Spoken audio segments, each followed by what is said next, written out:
Boa noite, igreja. Tudo bem com vocês? Tudo certo?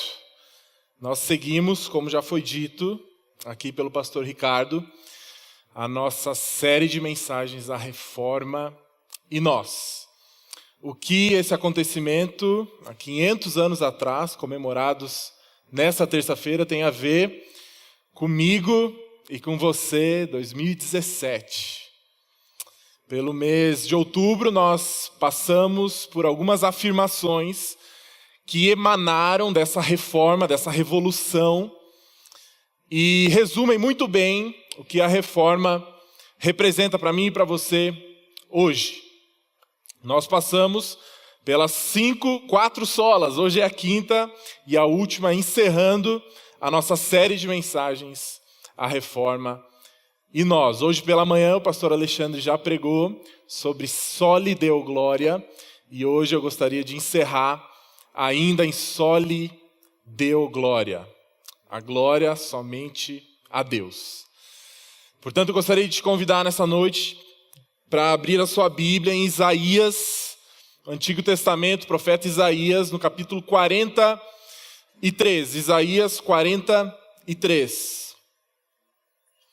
Se você não trouxe a sua Bíblia, eu acredito que o texto vai aparecer na tela. Isaías 43, a partir do versículo 6, e nós leremos até o versículo 13. Isaías 43, de 6 a 13, falando sobre Soli Deo Glória. Olha o que o profeta escreve a partir do versículo 6. Direi ao norte e ao sul, tragam de volta meus filhos e filhas, desde os confins da terra. Tragam todos que me reconhecem como seu Deus, pois eu os criei para a minha glória. Foi eu quem os formou. Tragam o povo que tem olhos, mas é cego, que tem ouvidos, mas é surdo. Reúnam as nações, juntem os povos do mundo. Qual de seus ídolos predisse coisas semelhantes a estas? Qual deles pôde prever o que acontecerá amanhã? Onde estão as testemunhas dessas previsões? Quem pode comprovar que disseram a verdade? Você é minha testemunha, ó Israel, diz o Senhor. Você é meu servo. Foi escolhido para me conhecer, para crer em mim, para entender que somente eu sou Deus, não há outro Deus, nunca houve e nunca haverá. Somente eu sou o Senhor e não há outro Salvador. Primeiro, previ a sua salvação. Então o salvei e proclamei isso ao mundo. Nenhum Deus estrangeiro jamais fez algo assim. Você, Israel, é testemunha de que sou o único Deus, diz o Senhor. Desde a eternidade, eu sou Deus. Não há quem possa livrar alguém de minha mão. Não há quem possa desfazer o que eu fiz. Em 1543, um físico, um matemático, um médico chamado Copérnico, em 1543, ele publicou um livro chamado Sobre a Revolução dos Orbes Celestes. Mas o que isso tem a ver com a gente? Nesse livro, Copérnico iniciou a ideia que cremos até hoje de que o nosso universo, de que a nossa galáxia gira em torno do Sol.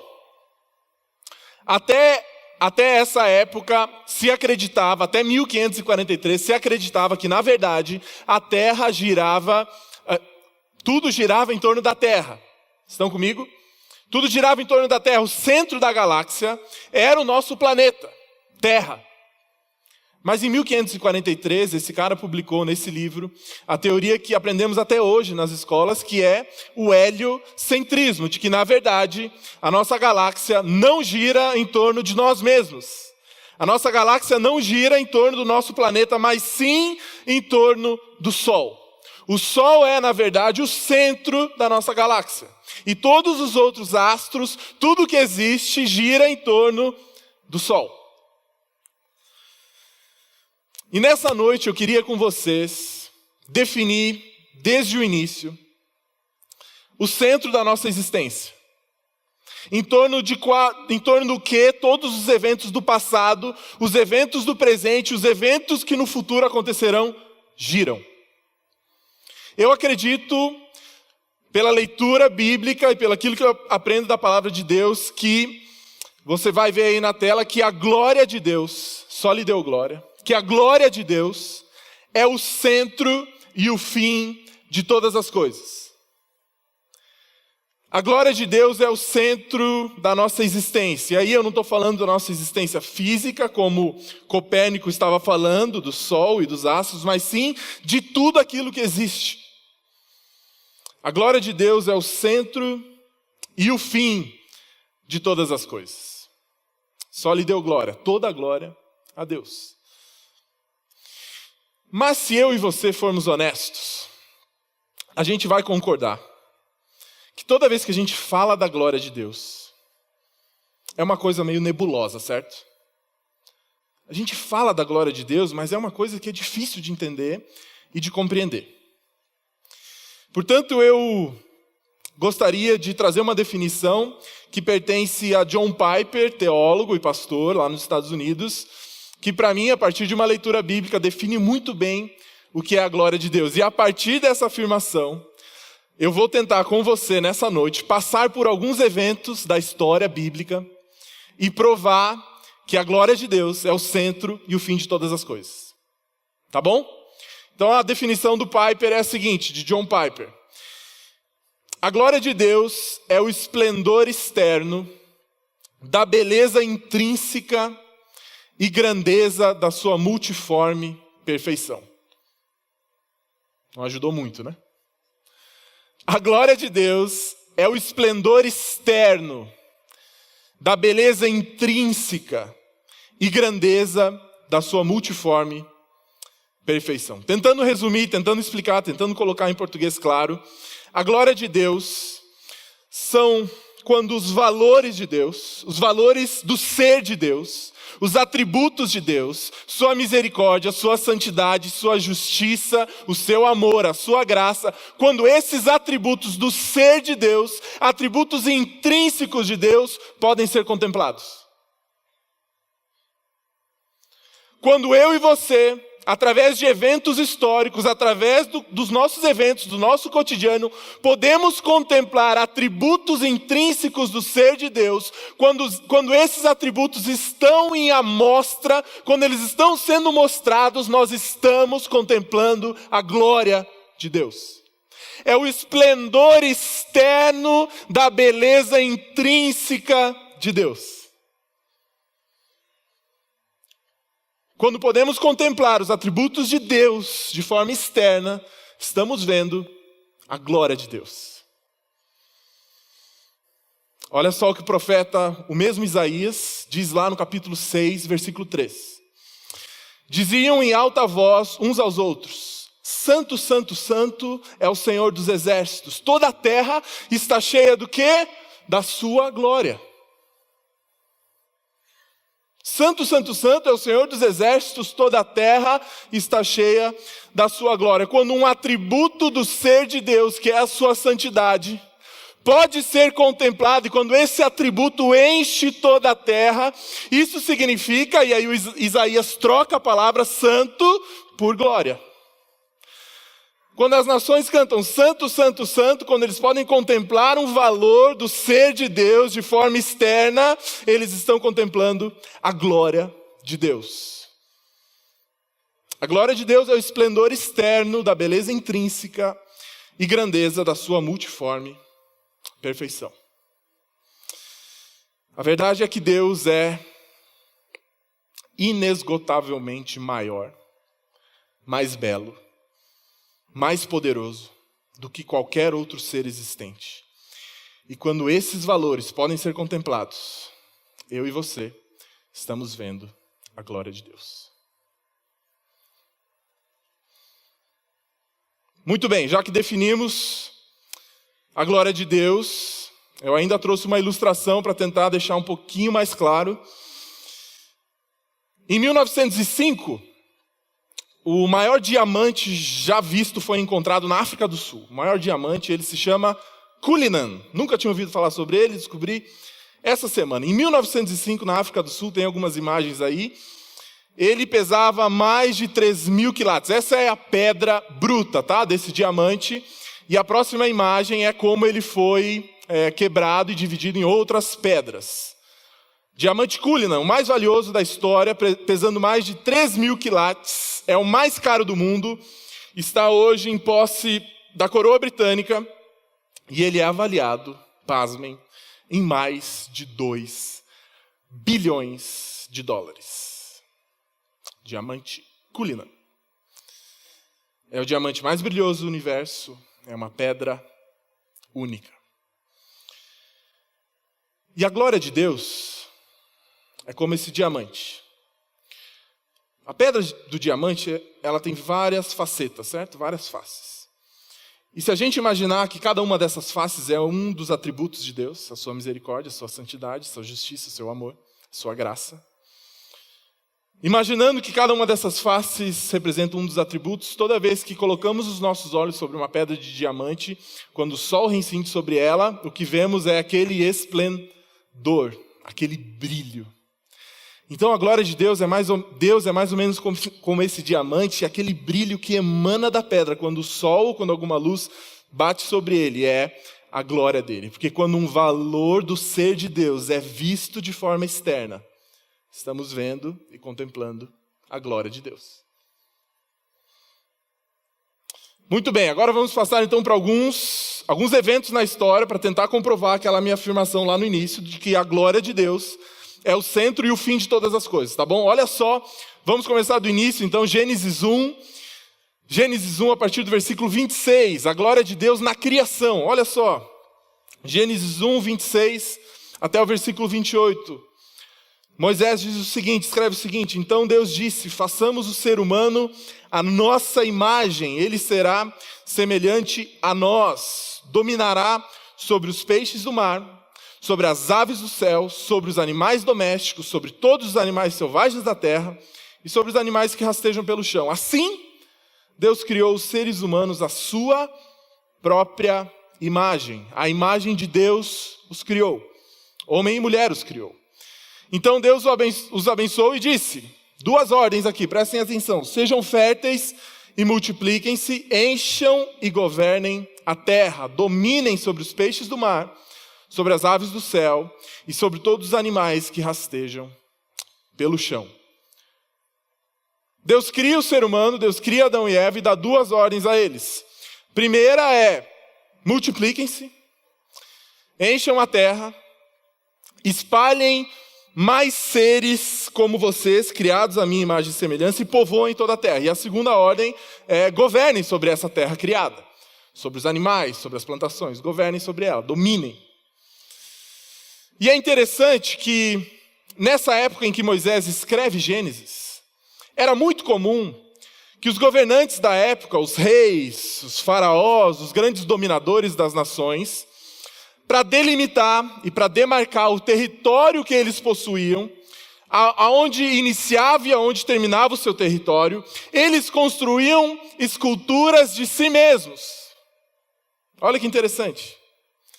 Construíam esculturas de si mesmos, esses faraós, esses reis, e espalhavam por todo o território.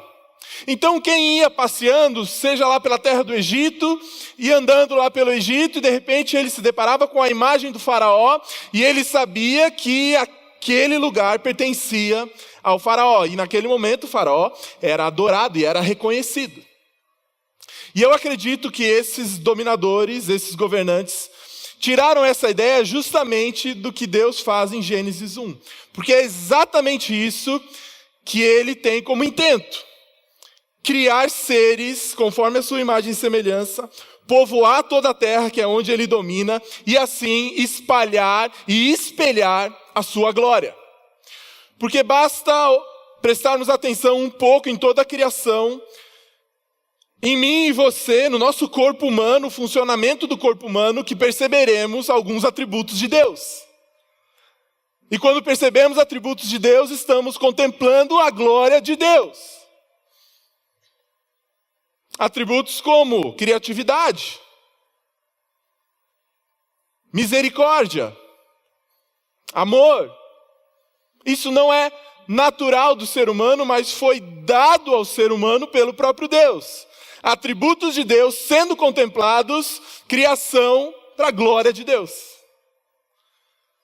Não é isso que o salmista diz em Salmo 19, escreve no Salmo 19, versículo 1, citado hoje também pelo pastor Alexandre: os céus proclamam o quê? A glória de Deus. Os céus, a criação, proclama a glória de Deus. O firmamento demonstra a habilidade das suas mãos. Sabe por que os céus proclamam a glória de Deus? Porque quando olhamos para o firmamento, quando olhamos para o céu, nós precisamos acreditar que existe pelo menos um ser superior que tenha criado tudo isso, que seja criativo e muito hábil com suas mãos. E é por isso que os céus proclamam a glória de Deus, porque quando olhamos para o céu, contemplamos atributos do ser de Deus. A glória de Deus na criação. Os atributos de Deus sendo vistos e contemplados em amostra. A glória de Deus. A glória de Deus também nas nossas boas obras. Criação já se foi, salvação a gente vai passar depois, e nas nossas boas obras. Olha só, lembrando que eu estou tentando provar para vocês que a história toda, o centro de tudo gravita em torno da glória de Deus. Olha só nos frutos da salvação, Mateus 5, versículo 16. Boas obras para a glória dele.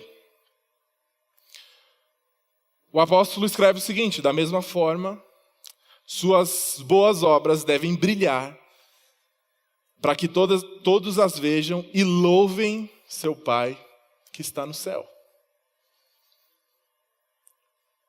Da mesma forma, suas boas obras devem brilhar, para que todos as vejam e louvem você, não. E louvem a quem? Ao seu Pai que está no céu. Outra versão, se eu não me engano, na Nova Versão Internacional, se é que você tem aí, vai trocar essa palavra louvem por glorifiquem. Assim como na criação a glória de Deus pode ser contemplada, Deus deseja que depois de salvos, nas nossas boas obras, naquilo que fazemos no nosso dia a dia, ajudando pessoas, caminhando com pessoas, que essas mesmas pessoas não nos admirem pelas nossas boas obras, mas que as nossas boas obras apontem para o ser de Deus. Porque, de novo, quando os atributos de Deus, quando esse amor que a gente demonstra pelo próximo, seja o seu colega de trabalho, seja o seu colega da escola, seja quem for, quando você demonstra um atributo que não vem de você, um atributo de Deus, a glória de Deus está sendo espalhada.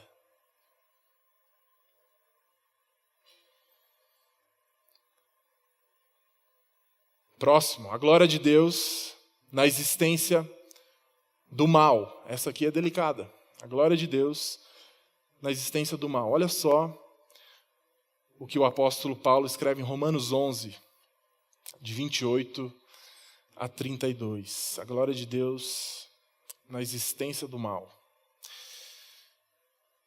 Nós vamos passar por alguns textos bíblicos essa noite, tá? Então eu peço sua atenção a eles, para que eles falem com você. Olha só. Muitos do povo de Israel agora são inimigos das boas novas, e isso beneficia vocês, gentios. No entanto, porque ele escolheu seus patriarcas, eles ainda são o povo que Deus ama. Pois as bênçãos de Deus e o seu chamado jamais podem ser anulados. Em outros tempos, vocês, gentios, foram rebeldes contra Deus. Mas agora, por causa da desobediência deles, vocês receberam misericórdia. Agora, eles são os rebeldes. E Deus foi misericordioso com vocês, para que eles também participem da misericórdia dele. Presta atenção no versículo 32. Pois Deus colocou a todos debaixo da desobediência, para que de todos tivesse misericórdia. Como são grandes as riquezas, a sabedoria e o conhecimento de Deus. É impossível entendermos suas decisões e seus caminhos. Pois quem conhece os pensamentos do Senhor? Quem sabe o suficiente para aconselhá-lo? Quem lhe deu primeiro alguma coisa para que ele precise depois retribuir? E olha a glória vindo aí. Pois todas as coisas vêm dele, existem por meio dele e são para ele. A ele seja toda a glória para sempre e amém. Nesse texto, Paulo, e no versículo 32 principalmente, está nos ensinando que, lembrando que a glória de Deus é o centro do universo, o motivo pelo qual todas as coisas existem, o motivo pelo qual nós estamos aqui, é a contemplação desse valor de Deus, dos atributos de Deus. Paulo aqui nos fala que Deus, no versículo 32, colocou todos sobre desobediência para exercer misericórdia para com todos. Muitos se perguntam, essa pergunta é muito recorrente, com os adolescentes principalmente, por que se Deus sabia de todas as coisas, por que se Deus sabia o mal que nós sofreríamos? Por que Deus não sabe de todas as coisas, Dodô? Deus não sabe? Deus sabe de todas as coisas. Então por que ele deixou Adão e Eva cair? Porque Deus criou eles, porque Deus nos criou. Se ele sabia que sofreríamos, que passaríamos por problemas, por pecados. E para mim a resposta dessa grande questão está aqui nesse versículo 32. Porque se o centro da história fosse o meu e o seu bem-estar, nós teríamos um problema. Mas a partir do momento que a glória de Deus é o centro de toda a história, que a contemplação dos atributos do ser de Deus é para que todas as coisas existem, esse texto nos ensina que Deus sabia de todas as coisas. E na verdade Ele colocou todos sob desobediência. Deus não é mau, Deus não faz coisas más, mas Ele se utiliza das coisas más para o louvor da sua glória. Porque somente quem passou por um mau bocado, somente quem passou pela experiência do pecado, poderia conhecer a graça, a misericórdia e o amor de Deus. Nós nunca conheceríamos a Deus da maneira que Ele deseja que conheçamos e o contemplamos, se não tivéssemos passado pela experiência do mal.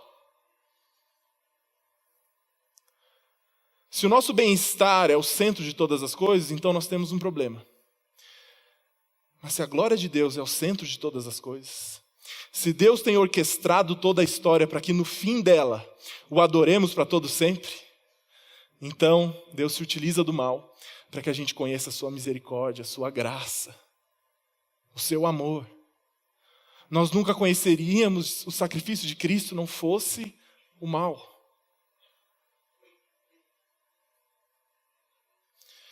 A existência do mal para o louvor da glória de Deus. Mas esse Deus, Dodô, é muito narcisista. Esse Deus quer a glória para Ele e pronto, acabou, não interessa quem sofre. E é aí que a gente rompe com tudo aquilo que a gente pode aprender da palavra de Deus. E o Espírito Santo, inspirando Paulo nesse texto, quando afirma isso, é o momento que ele fala, quer saber? Eu não consigo entender o que Deus faz, eu não sei direito o que Ele quis com isso. E é por isso que ele fala a partir do versículo 33, como são grandes as riquezas, a sabedoria e o conhecimento de Deus, é impossível entendermos suas decisões e seus caminhos. Deus esperava essa nossa reação de, mas esse Deus é um Deus narcisista demais. Pois quem conhece os pensamentos do Senhor? Quem sabe o suficiente para aconselhá-lo? Quem lhe deu primeiro alguma coisa para que ele precise depois retribuir? Pois todas as coisas vêm dele, existem por meio dele, são para ele. A ele seja toda a glória para sempre. E amém. A glória de Deus na existência do mal.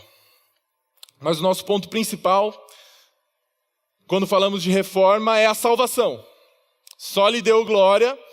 Foi uma afirmação que os reformadores afirmaram, que nos dizem que na salvação toda a glória também é de Deus. Só lhe deu glória. Então vamos olhar um pouquinho sobre a glória de Deus na salvação, porque é o que mais diz respeito ao nosso tema da série de mensagens.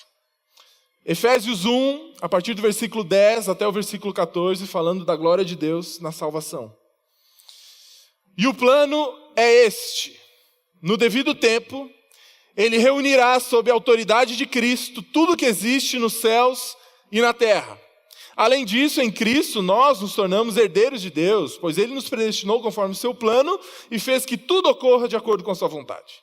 O propósito de Deus era que nós, os primeiros a confiar em Cristo, louvássemos a Deus e lhe dessemos glória. Agora vocês também ouviram a verdade, as boas novas da salvação. E quando creram em Cristo, ele colocou sobre vocês o selo do Espírito Santo que havia prometido. O Espírito é a garantia de nossa herança até o dia em que Deus nos resgatará como sua propriedade para o louvor de sua glória. Esse texto de Efésios 1, Paulo está escrevendo a participação das 3 pessoas da Trindade na nossa salvação. Nós não lemos o capítulo todo, e ele vai descrevendo como Deus Pai participou da nossa salvação, como Jesus participou da nossa salvação, e como o Espírito Santo participa da nossa salvação. E é a partir daqui que no capítulo 2, olha que interessante, nós precisamos entender o capítulo 2 a partir do capítulo 1.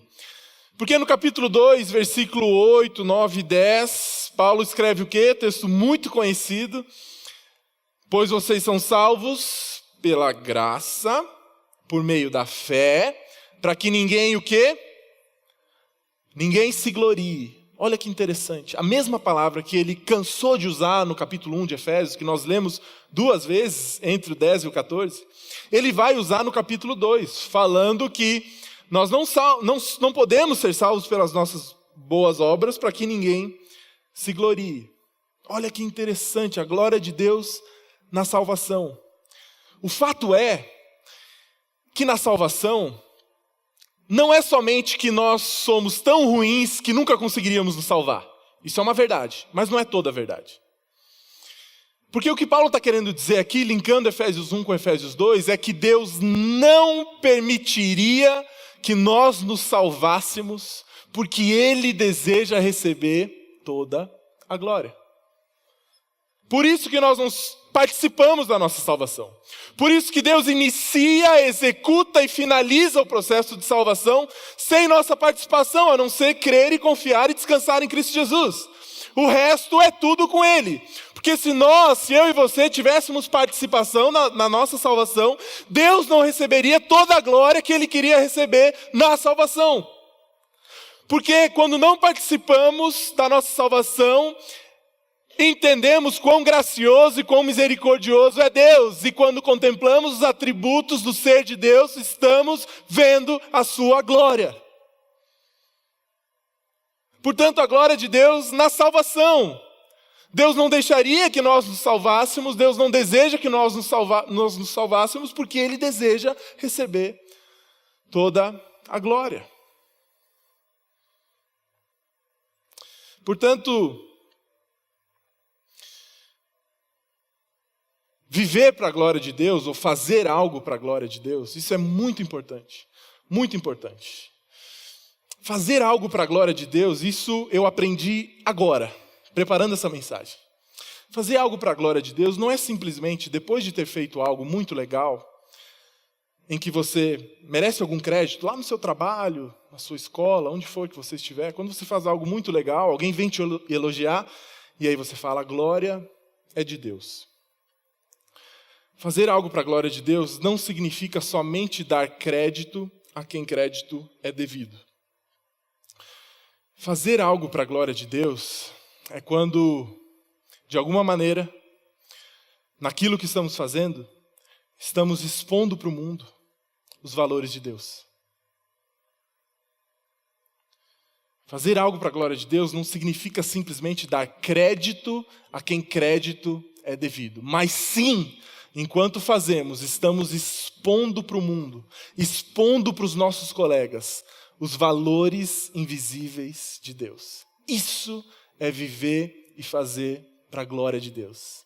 Para que pessoas contemplem o Deus invisível através da sua vida.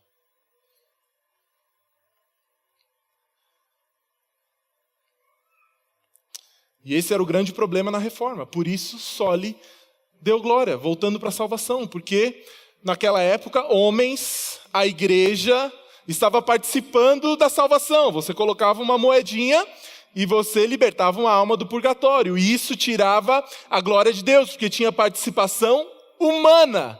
Por isso, os reformadores se levantam e falam, na salvação, somente a glória a Deus. Ninguém pode participar, ninguém pode cooperar com a sua própria salvação, porque Deus deseja toda a glória. E Ele quer que os atributos invisíveis dele sejam contemplados por todos.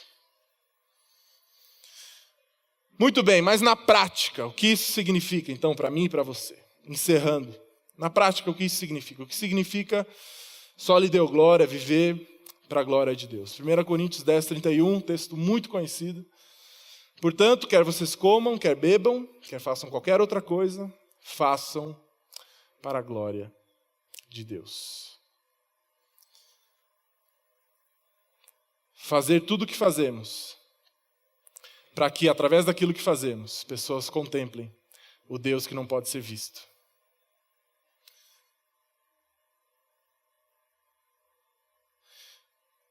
Eu encerro com uma história. O mesmo Lutero, que a gente tem falado tanto aqui, certa feita, pregando um dos seus sermões na sua igreja, falando sobre a glória de Deus, ao fim dessa pregação, ele perguntado por um dos seus membros, Lutero, eu ouvi a sua mensagem, eu entendi o que é viver para a glória de Deus, que é fazer os seus valores serem conhecidos por toda a terra, mas a verdade, Lutero, é que eu sou um mero sapateiro. E eu quero saber, Lutero, o que eu preciso fazer para viver para a glória de Deus? Lutero, eu preciso abandonar tudo que eu faço, eu preciso deixar de ser um sapateiro, eu preciso começar a estudar teologia, me tornar um pastor como você, ou então um missionário. O que eu preciso fazer, Lutero? Eu quero viver para a glória de Deus, o que eu faço? E aí Lutero, divinamente sábio, responde, querido, volta para casa. Amanhã abre a sua loja de sapatos no mesmo horário. Faz o melhor sapato que você puder fazer. E vende pelo preço mais justo que você puder vender. Simples. Isso é viver para a glória de Deus. Quando através daquilo que fazemos no nosso dia a dia, de segunda a segunda, fazemos para que pessoas contemplem os valores de Deus, para que através dos relacionamentos lá na sua empresa, pessoas contemplem a misericórdia, o amor, a graça, a justiça, a santidade de Deus. Isso é viver para a glória de Deus. Não é nada místico. A gente cantou antes aqui, deixa a tua glória brilhar, deixa a tua glória brilhar. Enquanto a gente cantava, eu pensava, será que Deus não está falando? Deixa pra gente, falando pra gente, deixem vocês brilhar a minha glória. Eu já fiz tudo que eu precisava para minha glória brilhar na terra em São Paulo. Agora é com vocês. Viva mostrando e expondo os valores de Deus por São Paulo. A gente quer como igreja que você seja a referência da presença de Deus nessa cidade. Isso é viver para a glória de Deus. Para que quando pessoas olhem para você, não vejam você, mas o Deus que não pode ser visto. Vá para casa, amanhã é segunda. Faça o melhor sapato que você puder fazer e venda-o pelo preço mais justo que você puder vender. E assim pessoas verão a glória de Deus.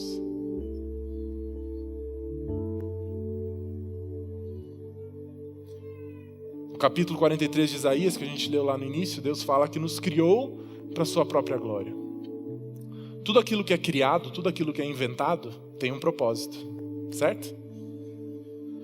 Quando um carro que é inventado para transportar pessoas, transporta pessoas, ele está cumprindo o propósito dele. Ele pode ter um ar-condicionado muito bom, ele pode tocar uma música muito legal, mas enquanto ele não transportar pessoas, ele não cumpre o propósito para o qual ele existe. Assim é como uma cadeira. Se ela não puder suportar alguém sentado nela, ela não cumpre o propósito para o qual ela existe. Deus nos criou para a sua glória. E enquanto você não viver para a glória dele, você não está cumprindo o seu propósito aqui na terra. Viva para a glória de Deus.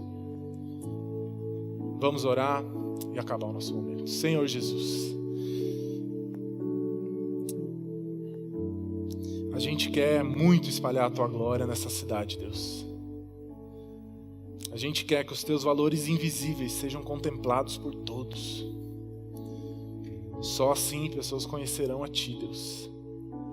Portanto, nos usa essa igreja para a tua glória. É o que oramos, Senhor. Em nome de Jesus. Amém.